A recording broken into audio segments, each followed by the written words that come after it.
Hey everyone, welcome to the Spine Health Foundation Instagram Live. I am your host today, Erica Anderson. Now some of you might be more used to seeing me over on Facebook, but we are going IG today and we are so excited to chat with Emily Abbate, who is a fitness writer, an athlete. She's a spinal champion, and I'm going to bring her into the interview right now, so just give me 1 second while I do that.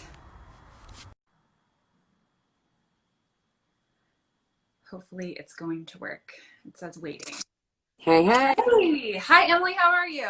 Good. How are you doing? I'm great. Thank you so much for joining us today. Of course. Happy to. Hey, how do you say your last name? Abbate. Oh, I said it wrong. I knew I was going to say it wrong because I knew it was one or the other, and I was like, I don't really know how I'm going to figure this out before this interview. You're doing great. All right. Well, at least from now on, that's how I'm going to say it in my head when I'm watching you. Perfect. Okay. Well, we really appreciate you coming on today. If you could just give us a little info about yourself, your career. That's sort of how I found you. Your writing in the fitness world is so very impressive. All the great places that you write for. So just tell us a bit about yourself.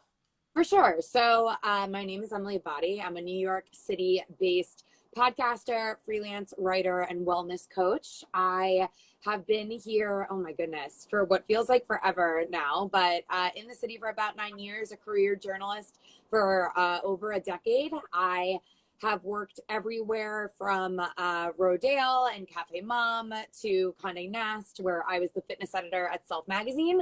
And I left Self at the end of 2016, and I have been on my own ever since. So these days I'm writing and editing content everywhere from GQ to womenshealth.com, menshealth.com, Well and Good, Live Strong, etc. And when I'm not tapping words to laptop, so to speak, I am spending my time working on my podcast called Hurdle. And Hurdle is a wellness-focused podcast where I chat with everyone from elite athletes to top CEOs about their highest highs and their toughest moments. Hurdle is about 3 years old now, launches 3 times weekly, and it's been just a joy to create and elaborate on my passions, which is for wellness and also for me personally in running. I'm also a certified run coach and a certified trainer as well. So a lot of multi-hyphenates here. Yeah, 3 times a week. I didn't realize your podcast went live. That is a lot of interviewing. You're telling me. You're telling me. That's awesome. And I know you're also doing hurdle sessions. Yeah. All kinds of different training. I know you've done some on running. Tell us about those. Yeah, so the hurdle sessions were, sorry if you hear all of this. Oh, that's okay. The hurdle sessions were something that I felt really passionate coming into 2020. And although obviously they're now completely digital workshops where different individuals from the hurdle community and beyond come together to exchange ideas and learn from one another and grow.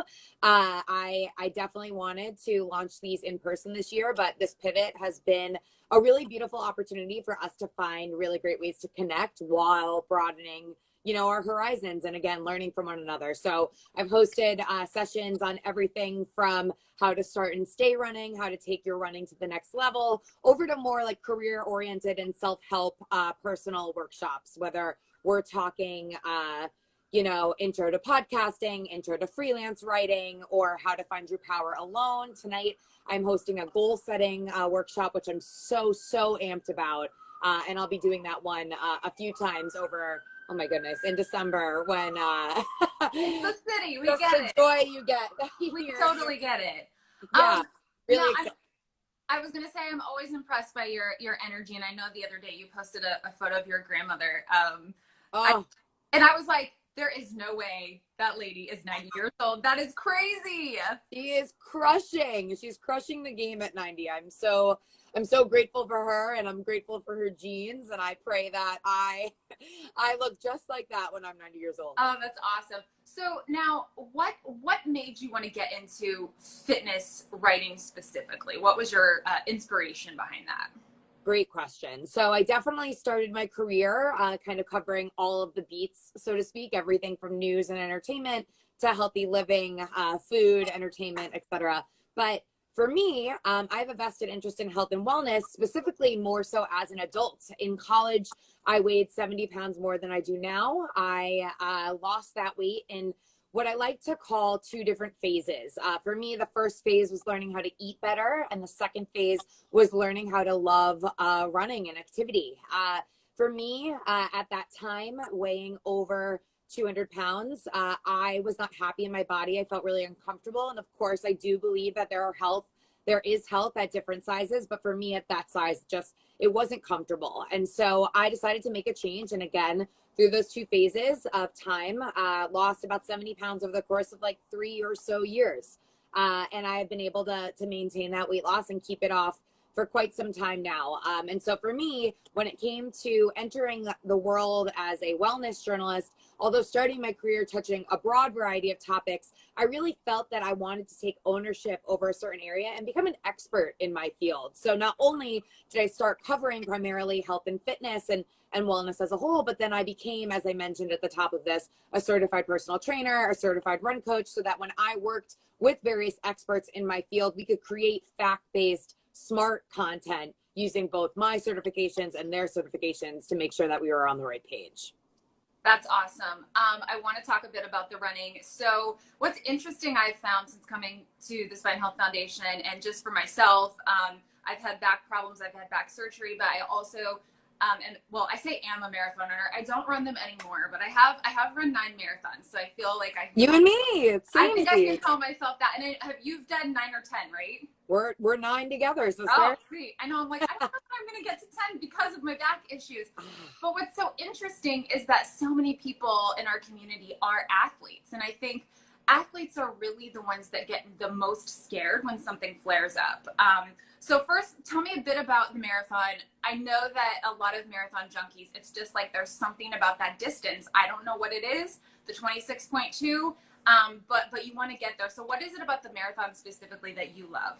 You know, it's so funny because I always reflect on a conversation that I was a part of a few years back, and a friend and I were standing with someone who asked her like what her favorite distance was, and at the time she said the marathon, and in my head I was like, that is bizarre. I can never imagine that being my answer to this question. It is totally the answer to my question now. I love the marathon. I love the challenge. I love just this continued faith that it instills in you that you are literally capable of anything that you set your mind to. And I think that's a really beautiful thing that all runners can kind of agree on and all home in on together.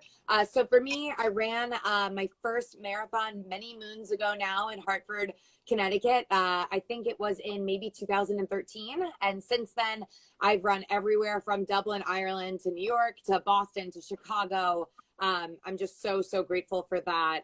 But I mean, running at first wasn't a simple thing for me. In fact, I started running a half mile every day for a summer, and that half mile felt really hard, but it also felt really rewarding. And so with time, that half mile turned into a mile, and that mile turned into a 5K. And then as we can kind of deduct from what I've already told you, that 5K eventually with time became me training for a marathon. So really exciting stuff, just really teaching myself about the value of hard work and dedication, and with that can come really great things. And then of course, over the years, as I've run more and more, I am very, fortunate that I've been able to pick up the pace, which for me feels something that's really rewarding. So my first marathon was over 4 hours. Now I'm somewhere in the 3:23 range, and that's just, it's mind blowing every time I say that out loud. So I'm super grateful for the lessons that running gives me, and also the community that running brings into my life is just absolutely beautiful. And didn't you just do sort of like you're on your own? You did a marathon. Yeah. So everything's been canceled, obviously. 2020. Yeah. I did a couple of like solo time trials, so to speak, and then also like virtual races. The virtual racing shtick, I did the New York Roadrunners New York Marathon, which was supposed to be the 50th running this year. I signed up to do that through my friends at New Balance. And basically, you literally just outline your own 26.2 mile course. And that was a bunch of fun, and run around New York at your own pace and your own kind of world, and hope that people meet you at certain spots with water and just kind of fly by the seat of your pants. So yeah, I did that. And I actually ran my fastest marathon ever with 3:23:57. Oh, wow. That's so cool. So let's talk about, I know in years past that you have been injured before, you have had back pain. So tell me about that experience and how you were able to recover from it. Yeah, so for sure. I was really big into CrossFit for quite some time. Same. Still love I love, what CrossFit taught me. I don't think I ever would have gotten comfortable really lifting barbells or like doing different sorts of movements or understanding the true value of varied movement in when it comes to, the purposes of my everyday life without CrossFit. So, and of course, I mean, as you know, I'm sure the community within CrossFit is really special as well. So I was really active into CrossFit about 5 or so years ago, I would say now. And in the CrossFit Open, I was doing a snatch and just really triggered some bad arthritis in my lower back, which caused me to kind of lean away from CrossFit for the most part. And with time, as that healed up, I did a lot of, core work and strengthening and yoga. And then with time, I was able to get back into running. So that was definitely a troublesome time for me because it was frustrating to have to walk away from something, as I know that you can relate to, and many of the people watching this, that I really, really loved. Were you ever able to go back, or did you have to really just quit? I did quit, so to speak, briefly. I never got as much into CrossFit as I was during that time. But I still have like such a deep appreciation for some of the movements to this day. Like there's just no feeling like lifting heavy things overhead. There's just no feeling like that, especially, when you see other individuals in the gym, particularly women who are like intimidated. It's like, no, we can do this and we can do it well. Yes. I still think about that stuff to this day. Like I got dumbbells delivered to the house today, and like me and the UPS woman were like carrying them up the stairs. And I thought to myself, like, this is why you do CrossFit. Like you do CrossFit so you can do functional things in your day to day. Right. Exactly. I definitely feel like I learned so much from my time doing it. And, maybe someday I'll go back, but right now it's just like with COVID and I have little kids, it's just like too much. But I certainly love it, and I got to go to the CrossFit Games several times, so definitely a fangirl. The best. So I'm sure you see this from people in your community. When people do get injured, I know this is how I was. I want to get back to it way too quick. It's hard to be patient. What do you say to people to be patient? Because I know you were recently injured, and you have to take breaks. You can't keep doing it the way that you were doing it. So what is your advice to people on that? Great question. Really, my biggest piece of advice for anyone on the bench, so to speak, is to understand that you got to think long term. It surely is frustrating now, but you are bigger than how you might identify. So obviously, I am a woman that identifies as a runner. Running is a huge part of my regular everyday life. But if I cannot run, that does not make me less of a human. That does not make me less of Emily. Emily still has value if she cannot run. And so that's a really hard thing to get through and to deal with when you're on the injured list. But again, my big piece of advice truly is to think long term and find things in the interim that can bring you joy. You have to get over this idea that like it's different or it's just not what you want to be doing. Like you've got to let that go and move past that initial frustration. If you're so focused on being frustrated, on being angry, then you're not going to be able to enjoy your day to day. And that's what we all deserve, to enjoy moving our bodies regularly. So for me, as you mentioned, I was a little bit on the injured list earlier this year, dealing with some hip wonkiness. I needed to focus on some strength work for a while and take that run down to a walk. And I walked 5K a day. And that's just how I dealt with that injury. And you know what? In that time, I found a lot of gratitude for that, for being able to walk, for being able just to move my body in a way that felt like I had the opportunity to give back to myself. So again, don't have so much judgment about your injury. Control what you can control. Stop being so angry and take appreciation of what you can with the now so that you can think long term and you can get back to doing what it is that you really love.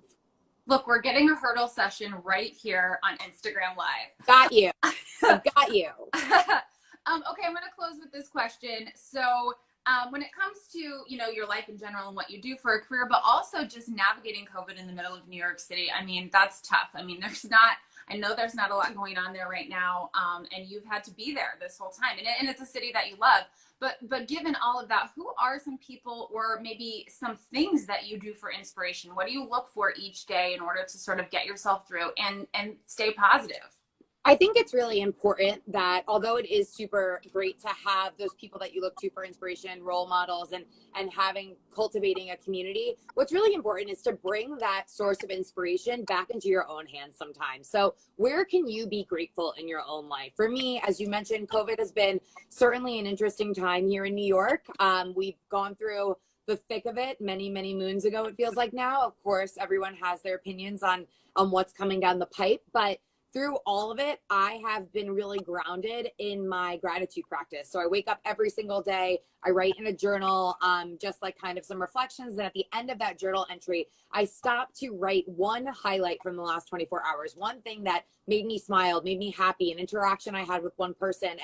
And in that, not being so focused or worried that like your moment of gratitude needs to be super big, right? Your moment of gratitude, my moment of gratitude from today was the fact that the UPS woman helped me carry the weights up the stairs. Like, what a cool New York moment that was. Like, walked down the stairs, she looked at me and she was like, "These are all for you." And I was like, "You bet." She's like, "I'm not gonna let you carry these up the stairs by yourself." And I was like, what a great moment. Like, this is wonderful. So, I mean, again, taking that, some of that, gratitude, some of that, how can I make this work for me into my own hands? And then also understanding that just because in the real world, we need to be social distancing, so to speak, does not mean that we need to be distancing from the people that we love and from the people that make us feel like us. So finding these moments of in-person connection, whether it be via Zoom or some other virtual modality, that we can really connect with one another and understand that although at times, again, we might be physically alone, that we don't have to feel so lonely. Yes. Emily, thank you so much. We really appreciate your voice, and I encourage everyone to follow Emily if you're not, and sign up for a hurdle session or her newsletter or whatever it is that she's there. Thank you so much. Have a great day. You too, Erica. Thank you. Bye. Bye. Thanks for watching, everybody. Hey, if you're new, if you came in from Emily's feed, we're so glad you're here. If you are someone that deals with back pain, you've had back surgery, you're going through physical therapy, we want to be your friend. So give us a follow. We, just put out tips, tricks. We have interviews with some of the top spine surgeons and physical therapists in the nation. And we just want to help you, the patient. That's what we're here for, patient advocacy. My name is Erica Anderson.